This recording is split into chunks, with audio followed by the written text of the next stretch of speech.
All right, so we have the reporting marks blacked out like we just talked about. And now it's time to get going on the overall weathering of the car. You'll see again, this is what we're going after. The key is to kind of grime up the whole car first and then really work on the vertical patterns of the dark gray, black grime of the car with the weathering powders.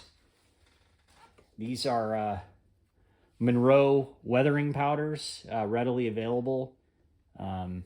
That's light rust. We also use some earth, and then I've got the grimy black over here and medium gray. And then if I need to fade out the colors, I'll use the chalky white. But this car doesn't have a ton of fade to it. Again, the green has seemed to hold up, so we're going to use mostly the mix. Now, like I said first, the first thing with weathering is you have different size brushes for the details. And so for the general weathering, I'm going to use this bigger brush, and again, dab it in mostly the stuff that I've already used that's on the bottom. I won't go for new chalks.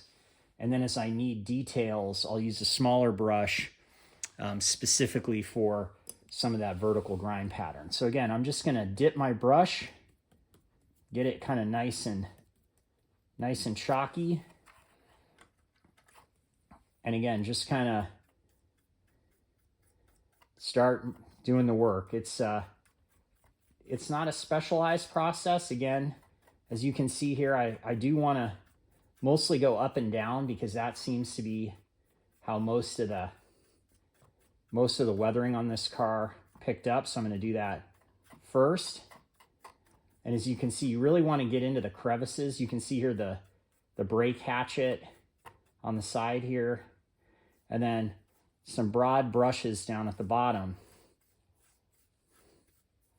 And you can see how that car is already starting to pick up. Hopefully you can see that, some of the grime. Again, you really want to work in the crevices with this chalk. Again, just a lot of light strokes. You don't want to reload on the chalk too heavily too often. Again, you don't want to over weather a car. Obviously, you can always go back if you didn't get it enough the first time. It's very hard to unweather the car, as they always say. But again, with these chalks, they're pretty forgiving. Again, I'd recommend to anybody, as many other YouTubers and model railroaders have said, use a car you don't really care about first, for sure. That way, it's not something that would upset you getting a really nice car that doesn't quite look right.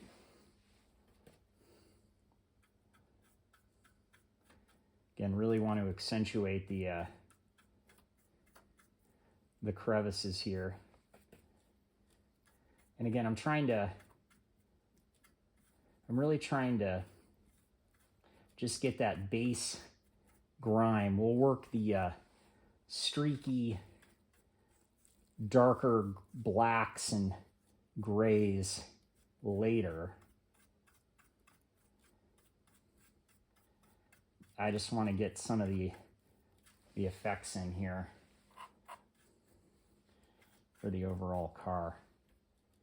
And again, at the bottom, because the bottoms of the cars tended to pick up a lot of dust and grime. Now I'm doing, as you can see, more horizontal work on the bottom. You can see how that's starting to pick up.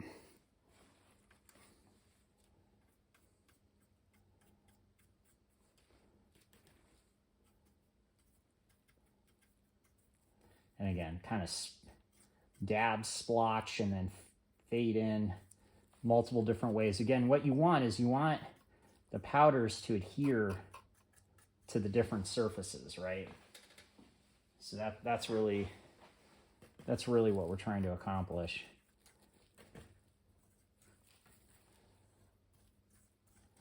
And again, really get that bottom dirty. So now that we've done that, I'm going to pause this video for a second, and then you will be able to come back and we'll get kind of the grind details in once I've got kind of all the rest of the car good to go in this stage.